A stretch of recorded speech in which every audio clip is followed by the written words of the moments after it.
बिस्मिल्लाहिर्रहमानिर्रहीम। अस्सलाम वालेकुम नाज़रीन, पावर शो के साथ मैं हूं आसमा चौधरी। आज के प्रोग्राम में आपको खुशामदीद कहते हैं। शहबाज शरीफ साहब दूसरी बार बिलाखिर पाकिस्तान के वज़ीर आज़म मुंतखब हो ही गए। 201 के करीब उन्हें वोट हासिल किए, जबकि उनके मद्दे मुकाबिल उमर अयूब ने 92 वोट हासिल हुए। इस दौरान ऐवान के अंदर हमने भरपूर नाराबाजी सुनी, हर तरह की आवाज़ें सुनी, हर तरह की गूंज हमें सुनाई दी। चोर चोर के नारे, मैंडेट चोर के नारे हर तरह से हमें सुनाई दिए। शहबाज शरीफ साहब अपनी तकरीर का आगाज करने के लिए जब अपनी नशिस्त पे खड़े हुए तो अपोजिशन ने उनके इर्द गिर्द घेरा कर लिया और शहबाज शरीफ साहब के भी चारों इतराफ में खवातीन पार्लियामेंटेरियंस खड़ी हो गई, जो उन्होंने उनको प्रोटेक्शन भी एक तरह से दी। अपोजिशन की शदीद हंगामा आराई में वजीर आजम साहब कुछ कंफ्यूज भी हो गए। अपनी तकरीर में खुद को ही अपोजिशन लीडर करार दे दिया कि उनको आज मुंतखब किया गया है और उनके तमाम पार्टी अरकान का दिल की अथाह गहराइयों से शुक्रिया अदा करता हूँ कि जिन्होंने अपने वोटों और अपनी मोहब्बत से मुझे आज इस ऐवान का लीडर ऑफ द ऑपोजिशन मुंतखब किया। वज़ीर आज़म घबराए हुए थे या अल्फाज उनका साथ नहीं दे रहे थे? बिलाखिर उन्होंने 9 मई का भी तस्करा किया और ये कहा कि 9 मई के मुजरिमों को हर सूरत कानून का मुकाबला भी करना होगा। सानिया 9 मई उसके जख्म आज भी पूरी कौम के जिस्म पर ताज़ा है और मुजरिम हर सूरत में कानून का सामना करेंगे और इंसाफ और कानून अपना रास्ता बनाएगा। 9 मई के साथ साथ वज़ीर आज़म ने अपनी खारजा पॉलिसी का जिक्र भी किया और उन्हें यह ख्याल आया कि अमेरिका के साथ जो ताल्लुकात हैं उनको रिपेयर भी करना और उनको दुरुस्त करने का भी उन्होंने इंदिया दिया। अमेरिका के साथ हमें अपने तारीखी ताल्लुकात को पहले रिपेयर करना है और फिर इस्तवार करना है और फिर तजारती, दिफाई और माशी और सफारती ताल्लुकात को बेहतर लाना है और खलीजी तावन काउंसिल के साथ हम रिश्ते मजबूत करेंगे। हमसाया ममालिक के साथ हम असूली और बराबरी की बुनियाद पर हम अपने ताल्लुकात को कायम रखेंगे। वज़ीर आज़म जिस मुल्क के साथ अपने ताल्लुकात को अस्तवार करना चाहते हैं और मुल्की मफाद में वो चाहते हैं कि रिपेयर भी करेंगे अमेरिका के साथ ताल्लुकात को, लेकिन अमेरिका के जो कुछ कांग्रेसमैन हैं उन्होंने एक लेटर भी लिखा है, करारदाद भी पेश की है 30 के करीब, जिसमें पाकिस्तान के अंदर इंतखाबात में धांधली के इल्ज़ामात पर अमरीकी अरकान कांग्रेस इंतजामिया को खत लिख दिया है। रियासत टेक्सास से कांग्रेसमैन ग्रेग की क़यादत में यह खत 28 फरवरी को भेजा गया था। 30 से ज़ायद अमरीकन अरकान ने खत में प्री और पोस्ट पोल धांधली के इल्जामात पर खदशात का इजहार किया। खत में इंसानी हकूक और बुनियादी आज़ादियों पर पाबंदी की मजम्मत भी की गई। इंतखाबी मुदाखलत की शफाफ तहकीकात तक दई पाकिस्तानी हुकूमत को तस्लीम ना किया जाए। पाकिस्तानी हुकाम पर जेर हरासत सियासी अफराद को रिहा करने पर भी जोर दिया जाए। ये तो खैर अमेरिका की उन्होंने बात की, तो हमने कहा चलें अमरीकी कांग्रेसमैन के भी आपको याद दिलाते जाएं कि उन्होंने कैसा खत लिखा है। और JUIF ने इस आज के जो इलेक्शन था उसका बाइकआउट किया। अख्तर मेंगल साहब ने वज़ीर आज़म के चुनाव में हिस्सा नहीं लिया, वो ऐवान के अंदर ही बैठे रहे। और दूसरी जानिब मौलाना फजलुर रहमान साहब ने आज कराची में एक धुआंधार प्रेस कॉन्फ्रेंस की, इस्टेब्लिशमेंट के जबर को कहा है कि जबर कहा जाएगा और उन्होंने ये कहा कि इस्टेब्लिशमेंट ने अपनी ही तकसीम की है और ये मौजूदा जो पार्लियामेंट है वो धांधली की पैदावार है। ये एक हकीकत है कि जमहूरियत अपना मुकदमा हार रहा है और पार्लियामेंट अपनी अहमियत खो रही है। इस सूरत हाल में अब क्या किया जाए? ये पार्लियामेंट जिस वक्त हम देख रहे हैं ये अवाम की नुमाइंदा नहीं है। धांधली की पैदावार एक पार्लियामेंट है जिसमें कुछ लोग। वज़ीर आज़म की तकरीर के बाद जब स्पीकर ने उमर अयूब साहब को खिताब की दावत दी तो उन्होंने भी अपने खिताब में वज़ीर आज़म को आड़े हाथों लिया, लेकिन साथ में वो ये भी याद दिलाते रहे कि उनकी तकरीर पाकिस्तान टेलीविजन पर बराह रास्त नशर नहीं की जा रही और बार बार उस तकरीर में रुकावट भी डाली जा रही है। और उन्होंने अपने जो मंदरजात थे अपनी आज की तकरीर के, उसमें साइफर का जिक्र भी किया, निकाह इद्दत केस का भी जिक्र किया और कहा जितने सख्त फैसले आए उतनी शिद्दत के साथ हम लोग मैदान में आपको नजर आए।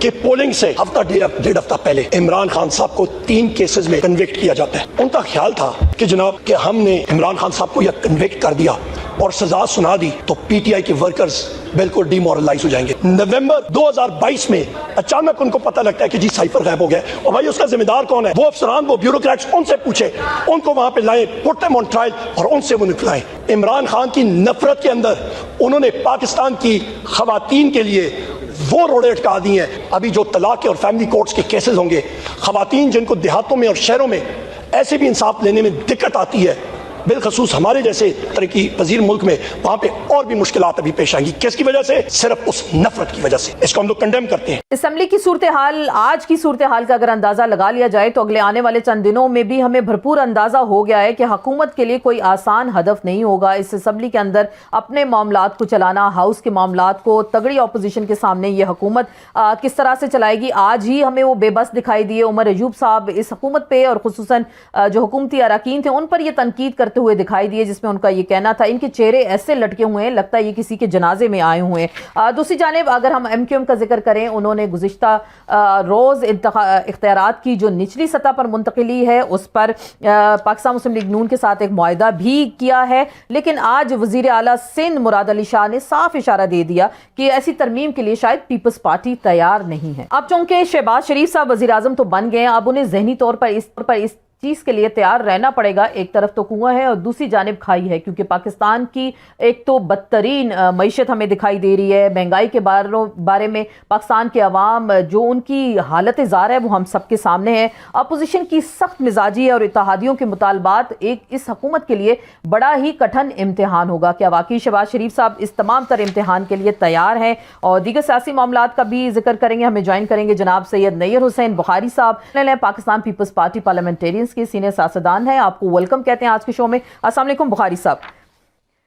सर, बिलाखिर हुकूमत तो बन गई, तो आपको लग रहा है, जैसे हम पहले भी इस पे बात कर रहे थे कुछ देर पहले भी, कि क्या वाकई ही मुश्किल टास्क है शहबाज शरीफ साहब के लिए ये हुकूमत चलाना? बिलाशुबा जो उनकी जो सियासी सूरत हाल है और माशी सूरत हाल है, जाहिर है कि उसके लिए बहुत सारे चैलेंजेस हैं, और पीपल्स पार्टी जो उम्मीद करती है कि हम उनको सपोर्ट कर रहे हैं कि गवर्नमेंट को बनाने में हमने अपना किरदार अदा किया, हमने उनको वोट किया। ऑब्वियसली हम ये भी चाहेंगे कि पीपल्स पार्टी ने हमेशा सिस्टम की कंटिन्यूटी पे बिलीव किया। सही। तो मियां शहबाज शरीफ साहब पे जिम्मेदारी है वो डिलीवर करें, उनकी टीम डिलीवर करे, पाकिस्तान जिन क्राइसिस में, जिन चैलेंजेस में फंसा उसे निकालने की कोशिश करें, अपनी भरपूर एनर्जी भी सर्व करें उस पर, अपनी पॉलिटिकल विजन इस्तेमाल करें। आपको लग रहा है वो एनर्जीज इस्तेमाल करेंगे? लेकिन स्प्लिट मैंडेट की वो बात खुद से ही कर रहे थे कि ये स्प्लिट मैंडेट है, किसी के पास वाज़े अक्सरियत नहीं है। तो जैसे इत्तेहादी उनके साथ हैं, एमक्यूएम वाले हैं, दीगर कुछ जमातों ने उनको सपोर्ट भी किया है, तो क्या एक तरफ तो इत्तेहादियों के मुतालबात होंगे, दूसरी जानिब स्प्लिट मैंडेट है, हुकूमत के पास उस तरह की अक्सरियत नहीं है, तो क्या मामलात ज़िंदगी या मामलात चलाने जो हैं सल्तनत के, वो मुश्किल काम तो नहीं होगा उनके लिए? ऑब्वियसली जब पाकिस्तान मुस्लिम लीग एन ने ये पोजीशन संभाली, उसके लिए अपने आप को कौम के सामने रखा और गवर्नमेंट फॉर्म की, जिम्मेदारी तो उनकी बनती है। और जैसे कि हमने कहा हम पार्लियामान में उनको सपोर्ट करेंगे। बिलाशुबा ये स्प्लिट मैंडेट था, इसलिए कोलिशन गवर्नमेंट है, जो रिजल्ट्स हैं। और पाकिस्तान पीपल्स पार्टी ने क्यादत ने दाज नजमंदी से यह फैसला किया। अगर पाकिस्तान पीपल्स पार्टी को ना आती तो पीटीआई सपोर्टेड जो एमएनएस वहां बैठे हैं या उनकी क्यादत है, वो तो सिस्टम कोई कंटिन्यू बिलीव ही नहीं करते थे। तो ये फिर किसी के पास अक्सरियत ना बन सकती, अगर गवर्नमेंट फॉर्म ना होती तो ये सारी एक्सरसाइज थी इलेक्शंस करवाने की, सारी फ्यूटाइल होती, बेमानी हो जाती, री इलेक्शन पड़ता। हम समझते हैं कि जो सर्कमस्टांसेस नए है, बेस्ट ऑप्शन यही थी कि single largest party national assembly में फीमेल थी, इसलिए पाकिस्तान पीपल्स पार्टी क्यों दीगर ने भी उनको तावन का हाथ बढ़ाया। और आज का इंतखाब बात का सबूत है कि कोलिशन गवर्नमेंट बन गई है। ऑल्दो पाकिस्तान पार्टी कैबिनेट का हिस्सा नहीं होगी, 12 पीपल्स पार्टी की क़यादत ने इसके बारे में आगाह भी किया और हमारा बड़ा नाज़ मौक़िफ़ है सर, सदारती इलेक्शन भी करीब आ रहे हैं। मौलाना फजल रहमान साहब को भी जरदारी साहब कह रहे हैं कि मना लेंगे, लेकिन आज मौलाना साहब ने इस इंतखाबी अमल का एक तरह तो बायकॉट किया, वज़ीर आज़म को वोट नहीं दिया, और साथ में वो ये कह रहे थे कि ये जो पार्लियामान है वो अपनी अक्सरियत खो चुकी है। तो आपको लग रहा है मौलाना साहब फिर इस बयान के बाद जरदारी साहब को वोट देंगे सदर के लिए, उनकी जमात? हम खूब से उनको रुजू करेंगे, उनसे वोट की दरख्वास्त भी करेंगे। और आप ये समझती हैं कि जब कैंडिडेट कोई होता है वो ऑब्वियसली वोटर्स को जरूर रुजू करता है। हम होपफुल भी हैं कि मौलाना साहब इस बात पे जरूर यकीन रखते होंगे कि इस मुल्क में पॉलिटिकल जो सिस्टम है इसकी कंटिन्यूटी रहे। और हम ये समझते हैं कि पॉलिटिकल कंटिन्यूटी जो है सिस्टम की, ये पाकिस्तान के मफाद में, आवाम के मफाद में। आपको लग रहा है वैसे मौलाना साहब दे देंगे वोट, जरदारी साहब को दे देंगे? हमारी कोशिश होगी, हम जरूर दरख्वास्त करेंगे उनसे कि वो जरदारी साहब को वोट दें। बाकी फैसला मौलाना साहब ने करना है या उनकी जो शूरा है उस पर फैसला करना है। लेकिन बहरहाल पाकिस्तान पीपल्स पार्टी की जो कमेटी हमने कॉन्स्टिट्यूट की है प्रेसिडेंशियल इलेक्शन के लिए, वो जरूर उनसे रिव्यू करेंगे। बुखारी साहब, आपको क्या लग रहा है? कुछ एमकेएम के मामलात का भी हम जिक्र कर लेते हैं, उनकी भी खास रिजर्वेशंस हैं, और कल फारूक सत्तार साहब फरमा रहे थे कि वो हमारे पास आएंगे, हमसे राब्ता करेंगे, फिर हम देखेंगे, लेकिन असूली तौर पे हमें जरदारी साहब को वोट नहीं देना चाहिए। कल वो इस हमारे प्रोग्राम में इसका इजहार कर रहे थे। तो क्या एमकेएम वाकई आपको वोट देगी? देखिए, एमक्यूएम को आप 1988 ऑनवर्ड देख लें तो हमेशा कोलिशन पार्टनर्स में रहे हैं, हमारे साथ कोलिशन में भी रहे हैं वो, और कोलिशन से बाहर भी रहे हैं, अपोजिशन में भी बैठे हैं। पॉलिटिक्स जो है it is a day to day affair. बिल्कुल पाकिस्तान पार्टी की जो कमेटी है प्रेसिडेंशियल इलेक्शन के लिए हमने बनाई थी, डिफरेंट पॉलिटिकल पार्टीज से रिव्यू करने और राब्ता करने में, बिल्कुल राब्ता करेगी, उनसे जरूर वोट मांगेगी। आप जाएंगे वोट मांगने उनसे? हमने कमेटी, पाकिस्तान पीपल्स पार्टी ने एक 4 रुकनी कमेटी बनाई हुई, और इवन हमारे चीफ मिनिस्टर मुराद अली शाह साहब ने, उन्होंने भी कहा कि बिल्कुल हम उनसे रुजू करेंगे, उनसे राब्ता करेंगे और वोट के लिए दरखास्त करेंगे। ठीक, तो अगर गवर्नर सेन जो हैं एमकेएम से लगते हैं, पीएमएलएन उनको अगर अपॉइंट करते हैं, या आप लोगों ने उनको इख्तियार दिया पीएमएलएन को कि उनकी जमात से गवर्नर हो, तो आप सपोर्ट करेंगे एमकेएम का गवर्नर अगर आ जाता है सिंध में? देखिए, ये मामला एमक्यूएम और पाकिस्तान मुस्लिम लीग एन के दरमियान है, फैसला उनकी क़यादत में है। क्योंकि जब हमारा मुआहदा हुआ, जो हमारी अंडरस्टैंडिंग हुई पीएमएलएन के साथ कि 2 प्रोविंसेस के गवर्नर वो अपॉइंट करेंगे और 2 गवर्नर जो है प्रोविंसेस की गवर्नर पाकिस्तान पीपल्स पार्टी की क़यादत अपॉइंट करेगी। तो ये फैसला एमक्यूएम ने और पीएमएलएन ने करना है, ये उनके दरमियान क्या तय होता है वो बेहतर बता सकेंगे आप। तो सर, एक इनके दरमियान मुआहदा भी हुआ है पीएमएलएन और एमकेएम की, अगर हम बात करते हैं, एक याददाश्त पे दस्तखत भी किए उन्होंने कि जो इख्तियारात हैं और जो फंड्स हैं ज़िली हुकूमतों को निचली सतह पर मुंतकिल करने होंगे। आज मुराद अली शाह साहब फरमा रहे हैं ऐसी कोई ज़रूरत नहीं, ऑलरेडी ऐसा सिस्टम मौजूद है, लेकिन वो तो ये कह रहे हैं इसमें हम तब्दीली करेंगे आइन के अंदर, और उस पर ज़ाहिरी बात है 2/3 अक्सरियत चाहिए होगी। पीपल्स पार्टी सपोर्ट करेगी इस मामले को? देखिए, ये प्रोविंशियल सब्जेक्ट है, जो डेवलपमेंट और वो जो फंड्स की लोकेशन टू दी डिस्ट्रिक्ट्स है लोकल बॉडीज के हवाले से, ये प्रोविंशियल सब्जेक्ट।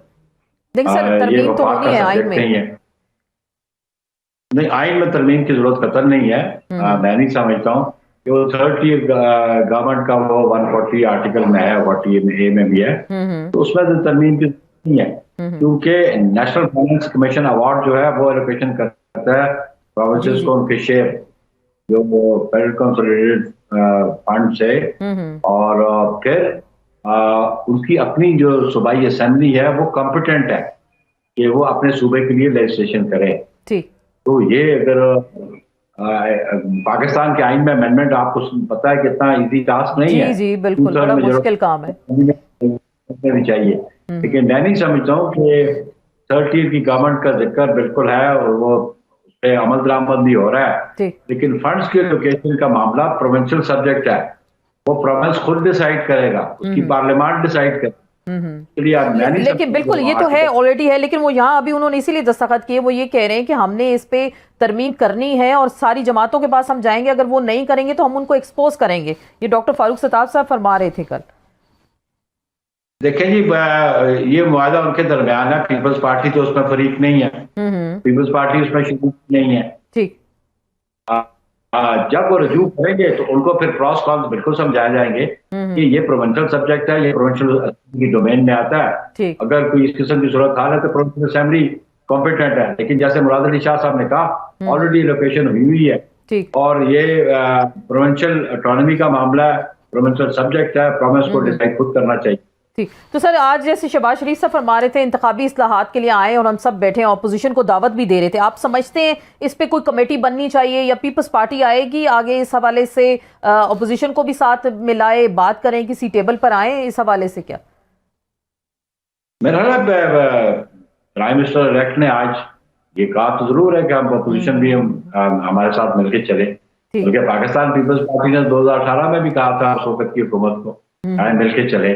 पार्लियामान में जब वो बैठे हैं तो पाकिस्तान के मफाद में जो चीजें हैं पार्लियामान के मेंबरों की जिम्मेदारी बनती है, पार्लियामेंट में मौजूद पोलिटिकल पार्टी की जिम्मेदारी बनती है, तो नेशनल इंटरेस्ट के बिल्कुल उन पे उनको ताउन करना चाहिए। तो सर आज आपने 2-3 दिन देखा ही होगा इस असेंबली का सेशन, तो ये हाउस का बिजनेस कैसे चलेगा? अभी तो सिर्फ एक ही नारा हमें सुनाई देता है, मैंडेट चोर और मैंडेट चोर, बाकी आगे कैसे कदम बढ़ाएंगे? क्या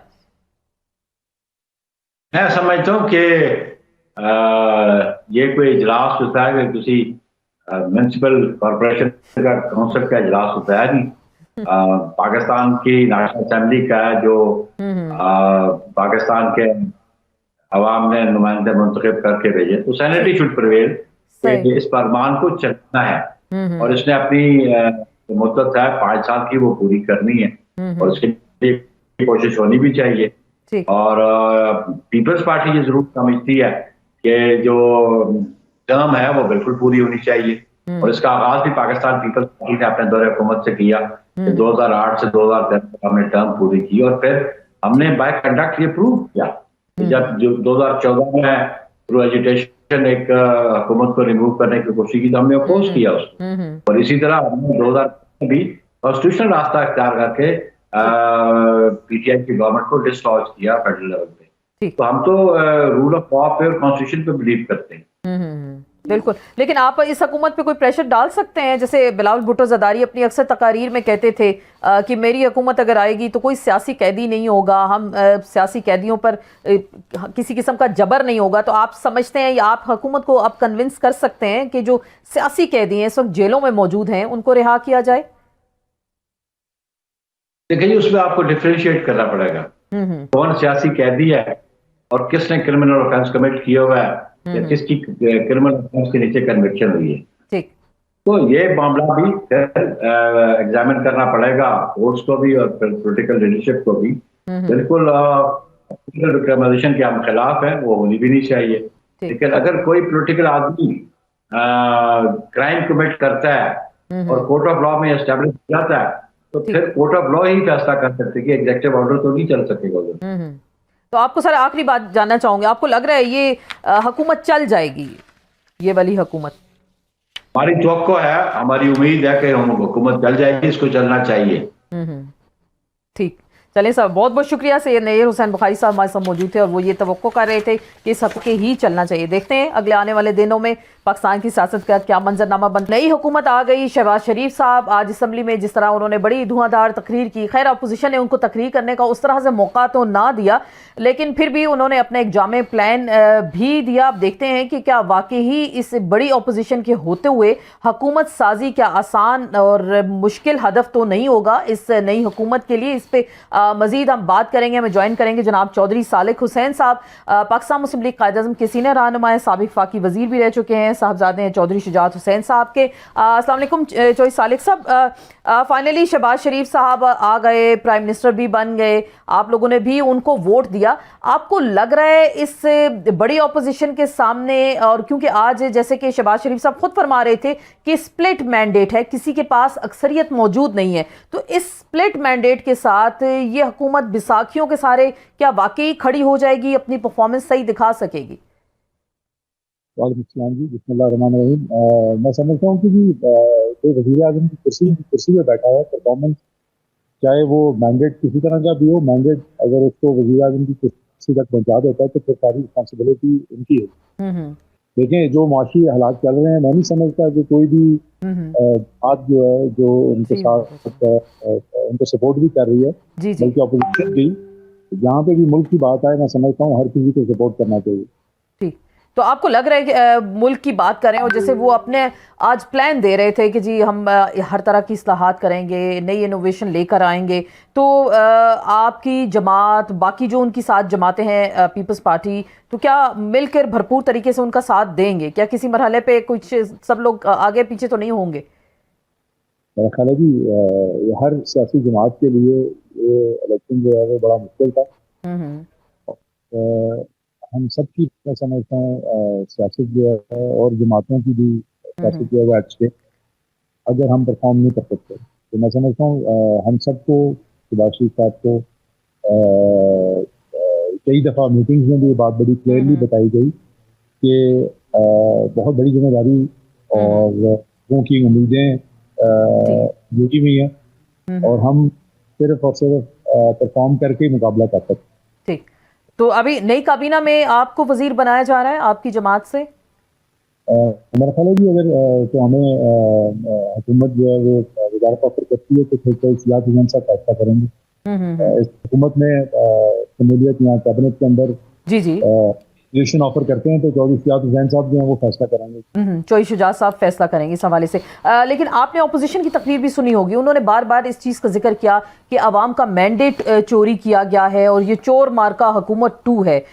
तो क्योंकि अभी पहला दिन था, हमने ये देखा स्पीकर नेशनल असम्बली का जब इलेक्शन होता है, डिप्टी स्पीकर का इलेक्शन होता है, उसमें भी हमें यही नारे सुनाई दिए। तो क्या आगे भी ये मामला इसी तरह चलते जाएंगे? मैं समझता हूँ कि हुकूमत को चाहिए कि गवर्नमेंट तो बन गई, प्राइम मिनिस्टर ने जो ले लिया, तो उनको चाहिए कि अपोजिशन को इंगेज करें और इतने भी मुआशी मामलात है जिसमें पहले भी चार्टर ऑफ इकोनॉमी की बात हुई, तो मैं समझता हूँ वो बड़ा एक अच्छा तरीका है अपोजिशन को इंगेज करने का कि जो मुल्की मामलात हैं, मुआशी मामलात हैं, उनके ऊपर बैठें, कम अज कम बात हो सकती है, चाहे वो अपनी करते रहे जिस तरह भी करनी है, लेकिन अपोजिशन को चाहिए कि जहाँ पे मुल्क की खुशहाली का मामला है या मुल्क का काम का मामला है तो उसमें उनको भी चाहिए कि टेबल पे बैठे और बात करें, हुकूमत से पूछें कि आपका प्लान क्या है, इकोनॉमिक प्लान। ठीक, तो इंतखाबी इस्लाहात की भी बात की शहबाज शरीफ साहब ने, तो लग रहा है आप कह रहे हैं कि मिसाक मईशत पे बात होनी चाहिए, अपोजिशन को इंगेज करें इंतखाबी इस्लाहात पे। कोई ऐसा फार्मूला बन सकता है कि वाकई अपोजिशन आप लोगों की बात सुनेगी और या मुज़ाकरात के टेबल पे आएगी? मैं समझता हूँ कि आना तो चाहिए उनको,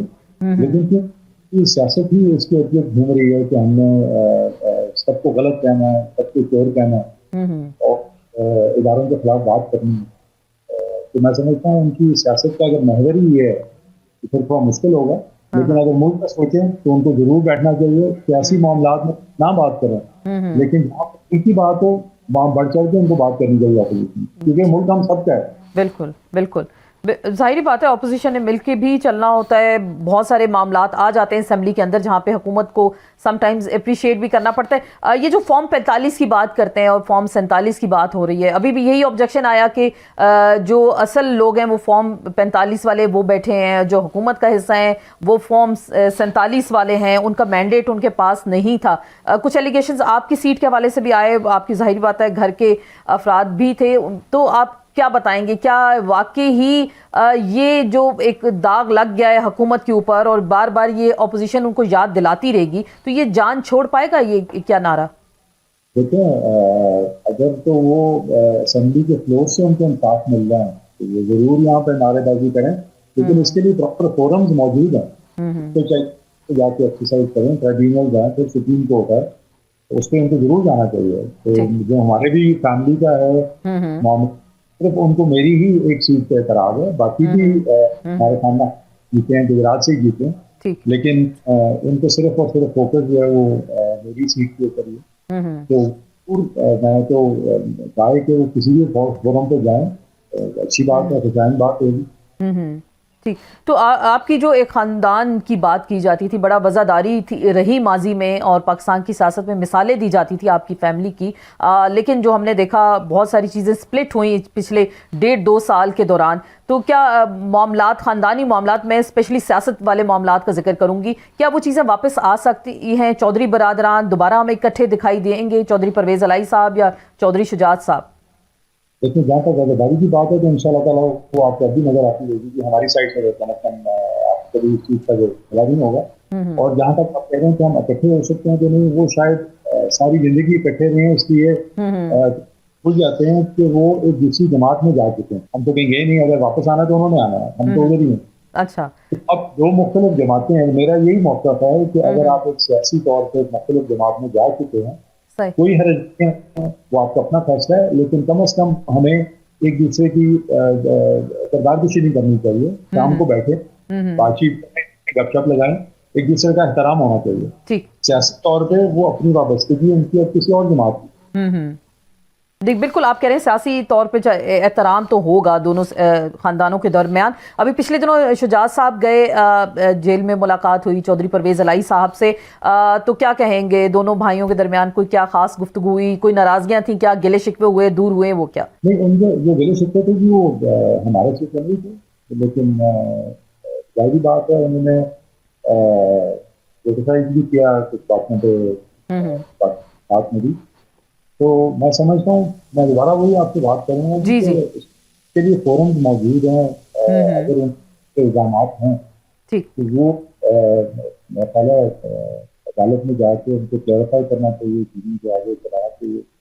बाकी गिले शिकवे उन्होंने कोई डायरेक्टली हमारे को नहीं किए, लेकिन अगर उनको इस बात से एतराज़ है कि मैं वहाँ से इलेक्शन क्यों लड़ा हूँ या हमारी जमात क्यों लड़ी है, तो वो उनका एतराज़ बनता इसलिए नहीं है क्योंकि हम एक मुख्तलिफ जमात में हैं। बिल्कुल हमारा हक बनता है कि हम कहीं से भी इलेक्शन लड़े। बिल्कुल, लेकिन वो जो हमला हुआ था चौधरी परवेज़ अलाई साहब और उनकी अहलिया जो आपकी फुप्पो भी हैं, उन्होंने बाकायदा शिकायत की आप भाइयों के नाम लेके कि आप लोगों के कहने पे घर के दरवाजे तोड़े गए। तो बात यहाँ तक जा पहुंची, क्या मुनस अलाई के साथ आपकी क्या उधर दूरियां हैं, तो फिर घर में बड़ों के दरमियान भी ऐसी दूरियां पैदा हो गई क्या?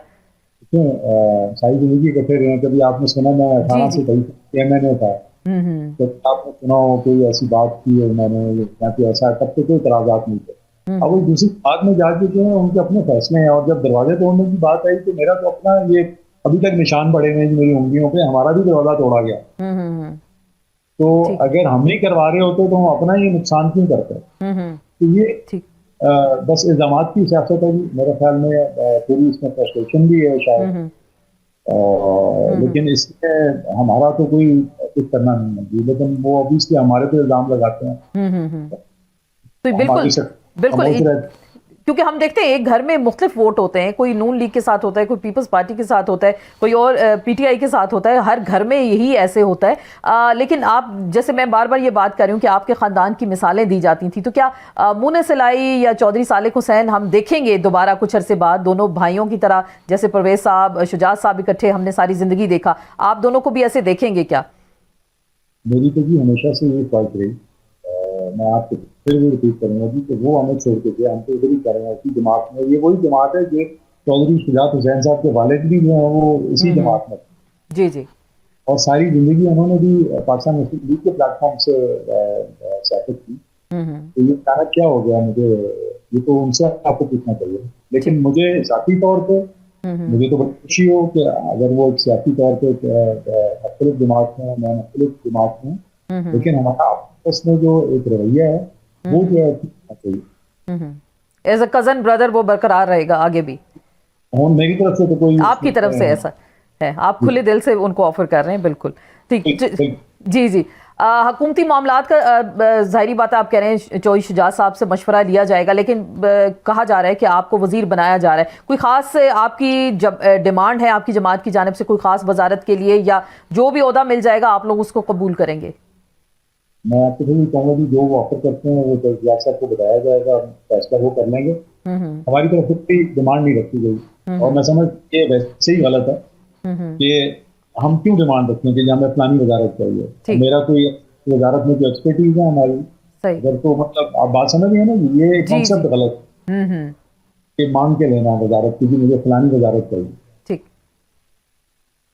जिसके अहल आपको समझा जाएगा, आप लोग उसको देख लेंगे। आखिरी बात आपसे जानना चाहूंगी, आपको लग रहा है इस मैंडेट के साथ और इस सारी अक्सरियत के साथ जो भी मुख्तलिफ जमातें सपोर्ट कर रही हैं PMLN को, तो क्या ये हुकूमत ज्यादा देर चल सकेगी क्या? देखिए, मैं तो ये बात करूंगा कि ये तो जो ड्राइविंग सीट पे बैठा है यानी अब उसके पास ये तो नहीं है कि अगर मैंडेट पूरा नहीं है तो उसके इख्तियारात भी कम है। समझता है के अपने इख्तियारात हैं और उसको बरूए कार लाते हुए वो कुछ भी कर सकते। ठीक, आपको लग रहा है ये चल जाएगी हुकूमत, 5 साल पूरे कर लेंगे? अगर ये नीति से सारे चलेंगे भी और मकसद जो है वो जाती नहीं होगा, बल्कि मुल्क की फलाह, अवाम की फलाह होगी, तो जरूर चाहिए। बहुत बहुत शुक्रिया। चौधरी सालिक हुसैन साहब हमारे साथ मौजूद थे और इसका इजहार कर रहे थे कि ड्राइविंग सीट पे बैठे हुए वज़ीर आज़म अगर चला सकते हैं इस मामलात को तो फिर यह हुकूमत ज़रूर चल जाएगी। थी कि नई हुकूमत आ गई और इसके आते ही कितने बड़े चैलेंजेस होंगे। एक तो सियासी चैलेंजेस होंगे, दूसरा मईशत को कैसे संभाला देंगे, तीसरा अपोजिशन को कैसे आराम करने की कोशिश की जाएगी। बड़े सख्त महाज हैं जो हर तरफ से खुले हुए हैं और ये कंपनी कब तक और कैसे चलेगी, इस पर मजीद हम बात करेंगे। में ज्वाइन करेंगे जनाब माजिद निज़ामी साहब, सीनियर सहाफ़ी, सीनियर तज्जियाकार हैं। हमारे साथ मौजूद होंगे जनाब आजम चौधरी साहब, सीनियर सहाफ़ी, सीनियर तज्जियाकार है। दोनों मेहमानों को वेलकम कहते हैं। आजम चौधरी साहब, सर आपसे गुफ्तगू का आगाज करते हैं। ये जो नई हुकूमत आ गई और जो 3 दिन से आप असम्बली के सेशन देख रहे हैं, आपको क्या लग रहा है कि बड़ा आसान काम नहीं है ये जो अब कांटों की सेज है जिस पे बैठ के शहबाज शरीफ साहब को ये सफर तय करना होगा? शुक्रिया आसमा साहिबा। ये नई हुकूमत और पुरानी हुकूमत में फर्क क्या है? सिर्फ एक इलेक्शन का फर्क है दरमियान में, और वो भी धांधली ज़्यादा इलेक्शन, दूसरों का मैंडेट लूट के उसके ऊपर आके तो दोबारा आप यहाँ पे क्लेम कर रहे हैं जी कि हम जीत के आए हैं। मैं तो कहता हूँ कि अखलाकी तौर पर इंसान में इतनी जुर्रत होनी चाहिए जो इनके बहुत सारे लोगों में है, जिन्होंने अपने मुंह से कहा है कि जी हम लोग हारे थे, जीता कोई और था। निसार चीमा साहब इनके अपने हैं, ठीक है, उन्हीं की बात मान ले, उनको तो बड़ा ये मुदब्बर समझते हैं। अच्छा, बहरहाल ये PDM 2 जो आई है इसके अंदर मुझे तो कोई 19-20 का फर्क नहीं नजर आ रहा PDM 1 और PDM 2 में। सिर्फ फर्क क्या होगा कि उस वक्त बगैर इलेक्शन के वो रजीम चेंज करके आए थे, तो बात वही है, कोई इंपोर्टेड, कोई सिलेक्टेड, कोई पपट। आप पहले इंपोर्टेड और सिलेक्टेड थे, अब पपट भी आ गए हैं। सही। अब चैलेंजेस, पहले इनको एक बहुत बड़ा एडवांटेज था कि इनकी असेंबली के अंदर अपोजिशन नहीं थी। वो PDM सियासी गलती थी कि उन्होंने अपने तमाम लोगों को रिजाइन करवा लिए और इनको मैदान दिया। अब तो देखते हैं असेंबली के अंदर एक भरपूर किस्म की अपोजिशन, और आपने पिछले 2 या 3 जो सेशन हुए हैं उनके अंदर हमने सारा तमाशा देख लिया है। अभी तो शुरुआत हो रही है और असेंबली के बाहर दमादम मस्क अंदर होने जा रहा है। जिस तरह के असद कैसर साहब ने भी एक अंदिया दिया, और उस GDA आपको पता है कि वो बड़ी भरपूर तरीके से जमात इस्लामी हो गई, JUIF हो गई। खान साहब ने भी आज इलेक्शन का बाइकाट किया, जमात इस्लामी भी है, ANP भी है। ये तमाम वो जमातें हैं जो इत्तेहाद के अंदर PDM 1 में शामिल थी PTI के अलावा, लेकिन अब इस वक्त तमाम जो है ना वो बाहर एहतजाज कर रही है इस इंतखाब के ऊपर। तो अब तो बाहर भी और असेंबली के अंदर भी ये धमा चौकड़ी रहेगी। और मैं नहीं समझता कि जो बुनियादी मसाइल है मुल्क के, जिसमें सबसे पहला मसला था कि मुल्क में सियासी इस्तेहकाम लेके आना, सियासी इस्तेहकाम वाला मामला तो वो समझे चैप्टर क्लोज हो गया। अब है मुआशी इस्तेहकाम, जिसकी बुनियाद सियासी इस्तेहकाम थी, तो ये मुआशी इस्तेहकाम कैसे लेके आएंगे? पिछले 3-4 दिन से मुसलसल आप देखें निगरान हुकूमत ने जो कीमतें बढ़ाई हैं, पहले पेट्रोल की, बिजली की, बिल्कुल, फिर पेट्रोल की बढ़ा दी। वो सिर्फ इस आने वाली हुकूमत को एक एडवांटेज दे रहे थे कि इनके आने से पहले जो है ना कीमतें इतनी बढ़ा दे। तमाम तर बोझ जो है वो अवाम पे पड़ता चला। बिल्कुल, तो अवाम को सर कैसे मुतमईन करेंगे? वो तो वैसे ही गम गुस्से में कि उनके वोट को पहले चोरी कर लिया गया। माजिद निज़ामी साहब की जरा तरफ चलते हैं। माजिद निज़ामी साहब, आपने भी ये सारी गुफ्तगू सुनी और जो ट्रेलर देखा आपने 3 दिन का जो असेंबली का सेशन था, और बाकी फिल्म तो अभी बाकी है, तो ये एक तो शहबाज शरीफ साहब 16 महीने की कारकर्दगी, अगेन वो प्राइम मिनिस्टर मुंतखब हो गए, पीपल्स पार्टी MKM वही लोग हैं, वही पुराने चेहरे हैं। जैसे कि उमर अयूब कह रहे थे कि चोर मार्का हुकूमत 2 है, ये पार्ट 2 दिखाई दे रहा है। तो ये पार्ट 2 हुकूमत क्या निकाल पाएगी पाकिस्तान को सियासी अदम इस्तेहकाम से या माशी जो हालात हैं इस वक्त? जी बहुत शुक्रिया। मेरी राय में वज़ीर-ए-आज़म शहबाज शरीफ की हुकूमत पहले से कुछ बेहतर परफॉर्म करेगी। और पहले से मजबूत भी होगी। उसकी 2-3 अहम वजूहात हैं। जी जी। एक तो ये है कि पहले पीडीएम की हुकूमत एक ट्रांजिशन में थी, उनके पास वक्त बहुत कम था। दूसरा ये है कि उस असम्बली के अंदर एक स्ट्रांग अपोजिशन उनके सामने थी, ठीक। तो वो इसके लिए प्ली ली जा सकती है कि चूंकि उनके पास वक्त नहीं था तो वो काम नहीं कर सके। दूसरा ये कि उस वक्त पीडीएम हुकूमतों के अंदर जो छोटी जमातें थी, 1-1, 2-2 MNA की जो इत्तेहादी जमातें थी वो बहुत ज्यादा थी, उनके मुतालबात माने गए, तो इसलिए भी मुश्किलात का सामना रहा। अब ये है कि एक तो शहबाज शरीफ के पास वक्त बहुत है, दूसरा ये है कि तहरीक इंसाफ की जानिब से 9 मई के बाद कहीं ना कहीं ये फैसला कर लिया गया है कि हमने अपनी एहतजाजी तहरीक को इस हद तक आगे नहीं लेके जाना कि मामला खराब हो जाए। इसलिए उनका असम्बली के अंदर एहतजाज, सियासी गर्मा गर्मी, हंगामा आराई जरूर शामिल रहेगी, लेकिन उसके सामने ये तवक्को रखना कि शायद ये मुल्क की एहतजाजी तहरीक में ये मामला तब्दील होगा, ऐसा अभी नहीं। तक की सियासी सूरत हाल में मुझे ऐसा नहीं लग रहा। अपोजिशन में तहरीक इंसाफ ने भी ये चीज लर्न की है कि हमने चीजों को इस हद तक आगे नहीं लेके जाना कि मामला एक दफा फिर खराबी की तरफ जाए। ये तो चले पीटीआई का जिक्र हो गया। मौलाना फजल रहमान को कहाँ देख रहे हैं? जीडीए वालों ने जैसे सिंध उस दिन बंद कर दी थी सड़कें, बलोचिस्तान बॉर्डर आपने देखा ही होगा, सुपर हाईवे को, और जमात इस्लामी हो गई, मुख्तलिफ ये कौम परस्त जमातें भी शामिल हो गई हैं। तो ये कोई कल को ऐसा अलायंस बन सकता है? इंतखाबी अलायंस तो चले छोड़ें, अभी एहतजाजी अलायंस बन सकता है क्या? जी बिल्कुल बन सकता है। उसकी वजह यह है कि इनके मकासद मुश्तरक हैं और इसी बुनियाद पर वो अपनी तहरीक भी बना सकते हैं, लेकिन इसके अंदर जलसे जुलूस तो यकीनन हो सकते हैं, लेकिन सियासी हालात को सामने रखते हुए इससे ये समझना कि हुकूमत मुश्किल का शिकार होगी, मुझे ऐसा नहीं लगता। उसकी वजह यह है कि इस वक्त इस्टेब्लिशमेंट, रियासत के तमाम इदारे भी इनकी सपोर्ट के लिए मौजूद हैं। दूसरा यह है कि तहरीक इंसाफ के जो कायद हैं वो जेल के अंदर हैं, 9 मई हो चुका है, तो अभी जब इन सारी चीजों का कॉम्बिनेशन बना के देखा जाएगा तो बयानात की हद तक, जुलूसों की हद तक तो ये गर्मा गर्मी बिल्कुल रहेगी। असम्बली के अंदर सरदार याद सादिक को मामला चलाने में मुश्किल का सामना होगा, लेकिन हम कोई ये तवक्को रखेंगे कि भैया जाम हड़ताल होगी, कोई जलाओ घेराव होगा, तो मुझे अभी ऐसा नहीं लगा। आपको ऐसा मंजर नहीं दिखाई दे रहा। आजम चौधरी साहब, सर ये जो हुकूमत की ज़ाहिर बात हम चैलेंजेस का जिक्र कर रहे हैं, तो शहबाज शरीफ साहब के लिए क्या वाकई आसान टास्क होगा? क्योंकि पीपल्स पार्टी तो कह रही है जी हम कैबिनेट का भी हिस्सा नहीं बन रहे, लेकिन कुछ ऐसी इतलात हैं कि बजट के बाद या 3 महीने बाद वो इस सिस्टम का हिस्सा बन जाएंगे, ऐसी यकीन दहानी पहले से करा दी गई है।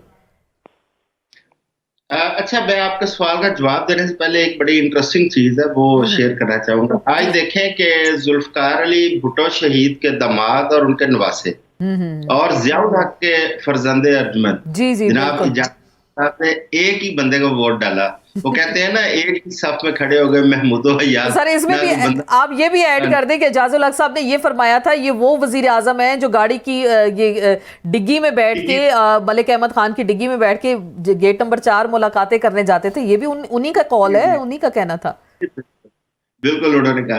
अच्छा जी, अब आपके सवाल की तरफ आता हूँ। देखें, पीपल्स पार्टी किसी हुक्म के ऊपर उन्होंने हुक्म को बजा लाए हैं और हुकूमत का हिस्सा बने हैं, जबकि पार्टी ज़हनी तौर पर इस वक्त वो चाह रही थी कि खुसूसन बिलावल भुट्टो साहब वो चाह रहे थे कि पीटीआई के साथ मिलके वो हुकूमत बनाए, लेकिन फिर अचानक आपको याद है कमिश्नर रावलपिंडी वाला बयान आता है और फानन दोनों पार्टियां बैठ के बादल खासा एक मुश्तरका प्रेस कॉन्फ्रेंस करती हैं जिसमें लीडरान के चेहरे उतरे होते हैं, लेकिन वो प्रेस कॉन्फ्रेंस कर रहे होते हैं। तो लिहाजा हुक्म की तामील की थी और आइंदा भी हुक्म की तामील करेंगे। अच्छा। जब उन्हें हुक्म मिल जाएगा तो वो वजारतें ले लेंगे और काबीना का हिस्सा बन जाएंगे। बहरहाल क्योंकि हर चीज खुल चुकी है, हर बंदे को पता है कि कौन कहां से ऑपरेट किया जा रहा है, तो मेरा ख्याल है कि ये मिलजुल के हुकूमत को चलाने की कोशिश तो जरूर करेंगे। लेकिन अभी निजामी साहब ने जिसकी तरफ इशारा किया, मैं माजरत के साथ थोड़ा सा उससे मैं इख्तलाफ करता हूँ निजामी साहब, क्योंकि निजामी साहब कहते हैं कि ये चला पाएंगे। मेरा ख्याल है कि इनके लिए मुश्किलात बढ़ जाएंगी पहले की निस्बत। पहले अदारे इनको सपोर्ट कर रहे थे बहुत ज्यादा, क्योंकि उस रजीम चेंज के बाद अदारों के ऊपर भी बहुत प्रेशर था। अब अदारों इंतखाबात का अमल मुकम्मल कर दिया है, ठीक। तो क्या उन्होंने सिर्फ इनको सपोर्ट करना है? क्या दारों ने अपना काम नहीं करना? क्या ये तो जिम्मेदारी नहीं है कि स्टेट अफेयर्स वो चलाएं और असेंबली के मामला वो चलाएं और वो चलाएं? और उन्होंने अगर इनको इतना बड़ा एक सारा मैनेज करके वो दे दिया है एक फोरम, इनकी ये है कि आगे चले, हुकूमत को आगे चलाए, पोजीशन ठीक करे और अपोजिशन को जहां तक उसको अपने साथ लेके चलने की जिम्मेदारी है वो हुकूमतों की होती है। अपोजिशन हमेशा एहतजाज करती हैं, हंगामे करती हैं, सड़कों पर भी करती हैं, असेंबलियों में भी करती हैं, लेकिन हुकूमत की जिम्मेदारी होती है कि उनको किस तरह साथ लेके चलना है, उनका ग्रीवियंस किस तरह दूर करना है। आसमा साहबा, बुनियादी एक नुक्ता है वो है इंतखाबात की धांधली, जिसके ऊपर तमाम जमातें इस वक्त सरापा एहतजाज है। जब तक के ऊपर नहीं कोई एड्रेस किया जाता, जब तक वहां पे लोगों को कोई रिलीफ नहीं दिया जाता, आप किस तरह इस चीज को क्लोज कर देंगे, बंद कर देंगे इस चैप्टर? आपको याद होगा 2013 के इलेक्शन में इमरान खान साहब ने 4 हलके खोलने की बात की थी। जी, और 4 से बात चलती चलती आज 200 हलकों पे आ गई है। आज तो 200 के लोग एहतजाज कर रहे हैं। बिल्कुल ऐसा ही है, ऐसा ही मंजरनामा आगे भी हमें कुछ दिखाई दे रहा है। निजामी साहब, आप क्या देख रहे हैं? नक्शा जो था पहले, आज वो उमर अयूब साहब कह रहे थे कि इन्होंने कहा था जी साड़ी गल हो गई, तो वो कोई रॉन्ग नंबर था जिसमें इनकी बात हुई थी। लेकिन देखिए, पंजाब तो मिल गया मरियम बीबी को, मरकज मिल गया शहबाज साहब को, रह गए मियां नवाज शरीफ साहब, वो खासे खामोश हैं, कुछ अफसरदा दिखाई देते हैं। जरदारी साहब सदर बनने जा रहे हैं, 2 सूबों में इनकी हुकूमतें हो गई, पीपल्स पार्टी की, पंजाब इनका हो गया, तो बिलावल भुट्टो जरदारी सारे सीन से आउट में दिखाई दिए। जी बिल्कुल, मेरी राय में इस वक्त सियासी मंजरनामा में जिन 2 सियासी शख्सियात को ज्यादा नुकसान हुआ है उनमें मियां नवाज शरीफ सर फहरिस्त हैं और दूसरे नंबर पर बिलावल भुट्टो जरदारी हैं। क्योंकि मियां नवाज शरीफ की कैंपेन और बिलावल भुट्टो जरदारी की कैंपेन जिस अंदाज से चलाई गई, दोनों को उसके हवाले से रिजल्ट्स नहीं मिल सके। मियां नवाज शरीफ तो बिल्कुल मक्खन में से बाल की तरह निकाल दिया गया, पूरे सिस्टम में उन्हें किंग मेकर होने का खिताब तो दे दिया गया, लेकिन अमली तौर पर उनके पास कुछ नहीं है। दूसरी जानिब बिलावल भुट्टो जरदारी ने भी अपनी कैंपेन एज ए मजबूत एक ऑपोजिशन लीडर चलाई, लेकिन उसके बाद हुकूमत साजी के अंदर जो मंजरनामा बना, तो बिलावल भुट्टो जरदारी के बयानिए की बजाय आसिफ अली जरदारी की हिकमत अमली काम आई। तो इस वक्त ये दोनों रहनुमा खासे बैकफुट पे हैं और अपनी स्ट्रेटेजी को रिवाइव करेंगे। मुस्लिम लीग नून के पास एक एडवांटेज इस टाइम पंजाब की सूरत में है कि अगर यहाँ पे वो बेहतर प्लानिंग करें और मंसूबा बंदी के साथ चलें, जिसके साथ साथ उन्हें एक बयानिए की भी जरूरत है, तो अगर ये दोनों चीजें वो साथ लेके चलें तो वो पंजाब के अंदर बेहतर परफॉर्म करते हुए अपनी इस खोई भी सियासी विरासत को दोबारा हासिल कर सकते हैं। अगरचे ये एक बड़ा मुश्किल सियासी सफर होगा उनके लिए, क्योंकि ये कॉम्बिनेशन बनाना होगा और बयानिए की जंग में तो फिलहाल वो जीतते नजर नहीं आए। तो ये तरक्याती कामों का और बयानिए का जब कॉम्बिनेशन बनेगा तो मैं समझता हूँ मुस्लिम लीग नून की कोई मुश्किलात उस वक्त कम होगी। तो फजल रहमान साहब को आप कहाँ खड़ा दिखाई दे? सबको तो हिस्सा मिल गया, वो तो अकेले रह गए। जी बिल्कुल, ये कई मरतबा ऐसे हो जाता है। 1997 में भी मौलाना फजल रहमान को पार्लिमानी सीट्स हासिल करने में खासी मुश्किलात रही थी और उससे वो नाराज भी थे। तो मुझे लगता है कि ये सियासी अमल का एक हिस्सा है जिसमें हर असेंबली के अंदर हर जमात को या हर लीडर को एडजस्ट नहीं किया जा सकता या उन्हें एडजस्ट नहीं किया जाता। तो दोनों सूरतों में कई सियासी रहनुमाओं के पास सिवाय इंतजार करने के और कोई ऑप्शन नहीं होता। Okay right. तो आजम चौधरी साहब, आप क्या देख रहे हैं? ये तो फजल रहमान साहब भी हो गए, रह गए खान साहब, तो उनको कुछ रिलीफ मिलता दिखाई दे रहा है आपको क्या? देखें, जहां तक मुकदमात का मामला है, जिन 4 फैसले बिलखसूस जो हमने इलेक्शन से चंद दिन पहले देखे, उन 4 फैसलों के अंदर बहुत सारे कानूनी सुकम मौजूद हैं। जी। अगर वो हायर कोर्ट्स में उनको देखा जाए तो उसमें खान साहब को रिलीफ मिल जाएगा, लेकिन वैसे अगर हम ओवरऑल हमारे एस्टेब्लिशमेंट का मूड देखें तो मुझे रिलीफ मिलता हुआ नजर नहीं आ रहा। तो अभी तक तो उनकी जो रिजर्व सीटें हैं वो सिक्योर नहीं हो सकी। तो अगर उनको रिलीफ मिलना होता तो कम से कम इलेक्शन कमीशन की जानिब से उनकी सीटें ही सिक्योर हो जाती। और ये पाकिस्तान का पहला इलेक्शन है जिसमें किसी पार्टी को रिजर्व सीटों से भी महरूम कर दिया गया, निशान से, अब सीटों से। तो मेरा ख्याल है कि अभी खान साहब को कुछ देर और जो है ना जेल में रखा जाएगा, उनको इंतजार करवाया जाएगा। और ये असल में ये भी एक दबाव है इस हुकूमत के ऊपर। जब ये हुकूमत परफॉर्म नहीं कर पाएगी, जब ये हुकूमत थोड़ा सा अपना डिट्रैक होने की कोशिश करेगी। आप देखिएगा कि खान साहब को भी रिलीफ मिलेगा और पीपल्स पार्टी का मूड भी आपको बदलता तब्दील होता हुआ, मतलब दस्ते शफकत उठा लिया गया तो फिर मामलात कहीं और चले जाएंगे, ऐसा ही होगा। जी चौधरी साहब, बिल्कुल ऐसे, बिल्कुल ऐसे। जी जी, बहुत बहुत शुक्रिया। मेरे पास वक्त का, मैं माजिद निज़ामी साहब आपको शुक्रिया, आज़म चौधरी साहब। और इसी बात, हुकूमत के लिए मुश्किल मराहिल बहुत सारे हैं और देखते हैं कैसे साबित कदमी से चलते हैं, अपोजिशन को राम कर सकते हैं, इत्तेहादियों को कैसे मना कर चलेंगे। मुश्किल और मुख्तलिफ किस्म के टास्क हैं और मल्टी टास्किंग कर सकेंगे शहबाज शरीफ साहब, बहुत बड़ा चैलेंज होगा उनके लिए। देखते रहेंगे, हमारी भी नज़र रहेगी इन तमाम तर मामलात पर। इसके साथ ही आपसे इजाज़त चाहेंगे, इंशाल्लाह नेक्स्ट वीक फिर मुलाकात होगी। अल्लाह हाफिज़।